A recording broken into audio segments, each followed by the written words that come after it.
Esto es un,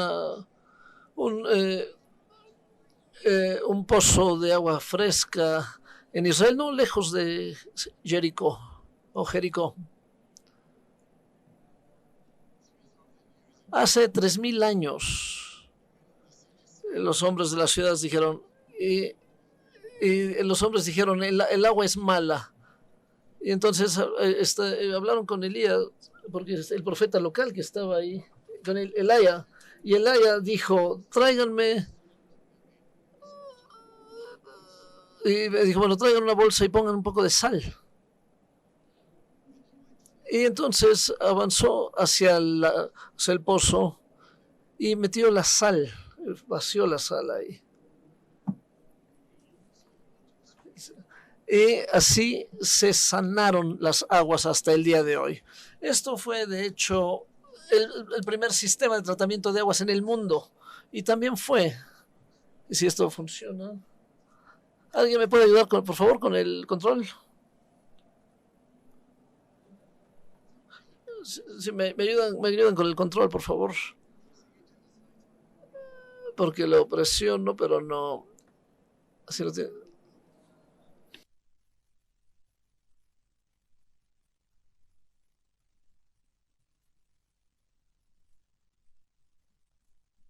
No sigue sin funcionar esto. No responde.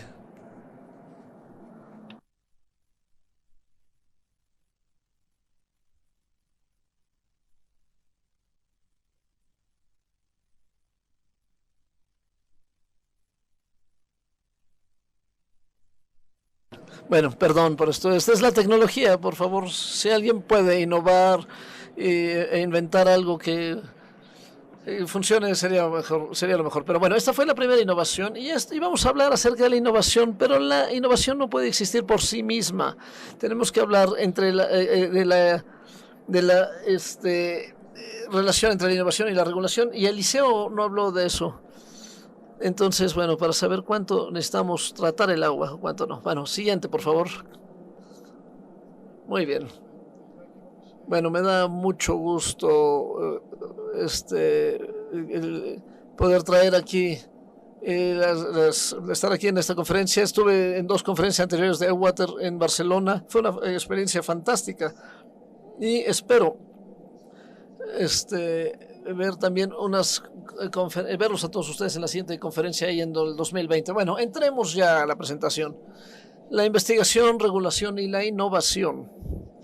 Mucho se ha hablado de esto, y cuando hablamos de investigación me refiero a la investigación que tiene un impacto, que habla del impacto que tienen las cosas en la sociedad, en la economía, etcétera.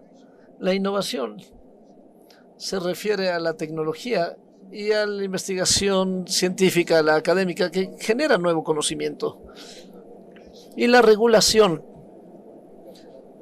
trata de las nuevas leyes y estándares. Bueno, entonces nosotros pensamos que la innovación llegó primero, como pasó con Eliseo, que innovó con una solución para el agua, y después la investigación nos dice si es que funciona o no funciona, y después, una vez que ya sabemos todo, que ya todo está maduro, entonces los legisladores vienen y definen las regulaciones adecuadas, pero en ocasiones primero llega la investigación, como por ejemplo en el caso de la contaminación por hormonas.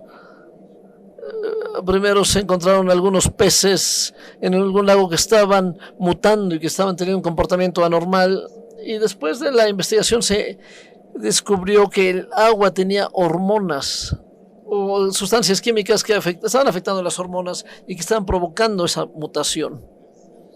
Como resultado de eso, la tecnología empezó a desarrollar soluciones, y solamente una vez que el conocimiento y la tecnología se alinearon, entonces pudo haber regulación al respecto. Pero en ocasiones la tecnología no es la segunda en llegar. Por ejemplo, la falta de magnesio. No solamente de magnesio y calcio, por ejemplo, se identificó en ciertas comunidades que estaban tomando agua demasiado limpia. por ejemplo, agua que estaba del deshielo de las nieves, y esto estaba provocando problemas cardiovasculares y otros fenómenos.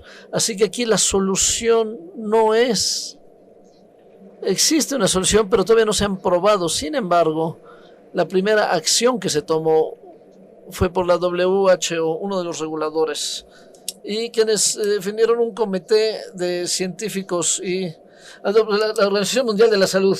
Y después vino la solución y se concentraron en aplicar magnesio, y entonces para estabilizarlos, pero en esta agua le faltaba magnesio, y la investigación mostró que esas comunidades que solamente tomaban agua desalinizada habían tenido un aumento en problemas cardiovasculares. Pero esto no se ve, no hay muchas situaciones en las cuales la regulación llegue primero.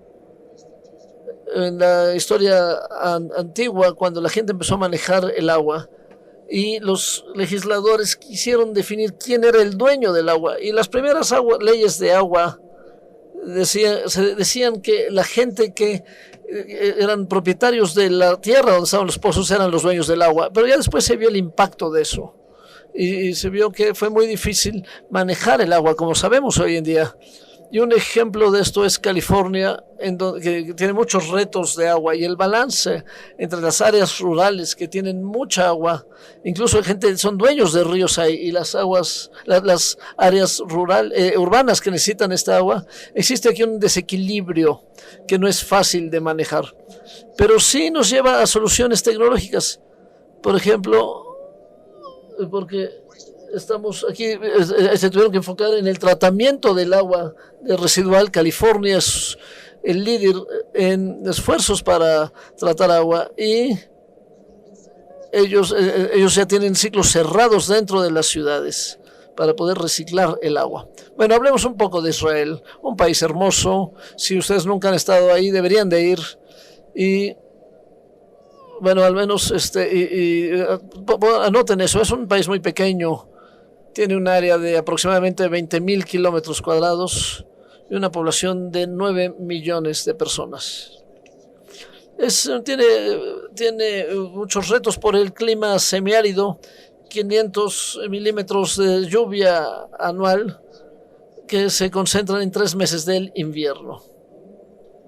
Además de esto, Israel tiene otro reto, que es un crecimiento poblacional muy grande. Y la población ha crecido 11 veces desde que se fundó en 1948.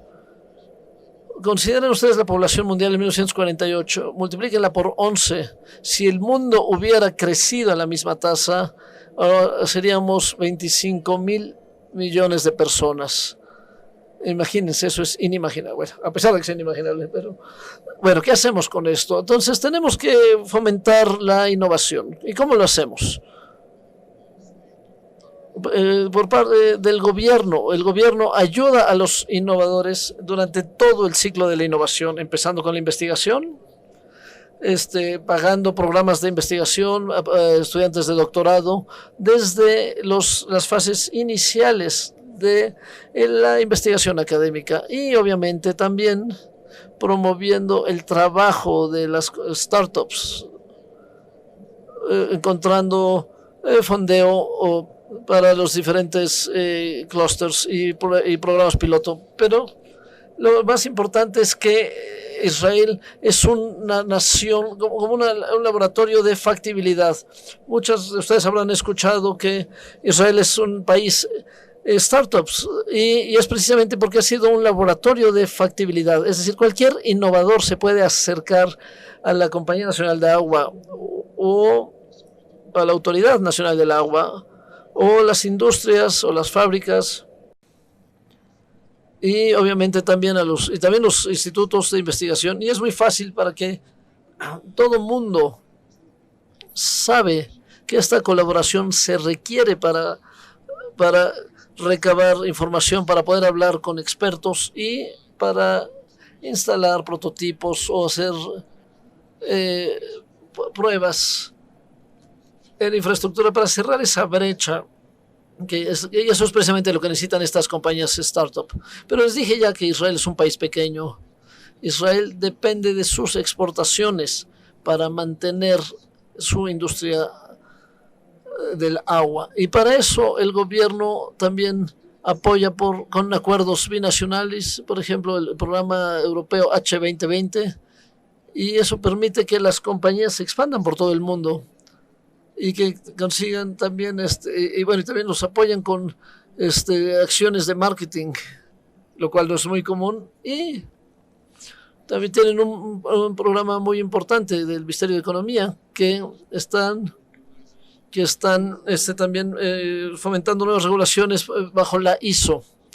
Y entonces que reflejen el desarrollo israelí dentro de los estándares internacionales. Entonces, por un lado, se invierte en startups para que puedan ser globales, pero también hay apoyo a nivel mundial por medio de las embajadas, consulados, por el Ministerio de Asuntos Exteriores y el Ministerio de Economía en todo el mundo. Bueno, ya casi terminamos. La regulación, hay mucha regulación. Esto está en español para ustedes.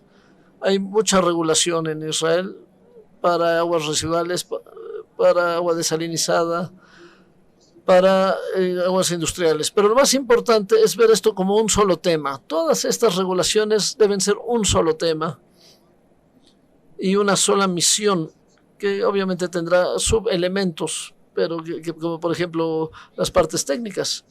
Y estos estándares podrán hacer avanzar a la industria. Bueno, como conclusiones, lo primero es que la investigación, la regulación y la innovación deben de avanzar juntos, sin importar cuál de ellos va a la cabeza, porque finalmente se alinearán. Hay que fomentar la innovación, se requiere desde el principio hasta el final. Hay que pensar en una forma innovadora y después considerar la regulación como un esfuerzo integral, un esfuerzo que integre, sí, pero para que nos lleve hacia donde queremos llegar. Muchas gracias.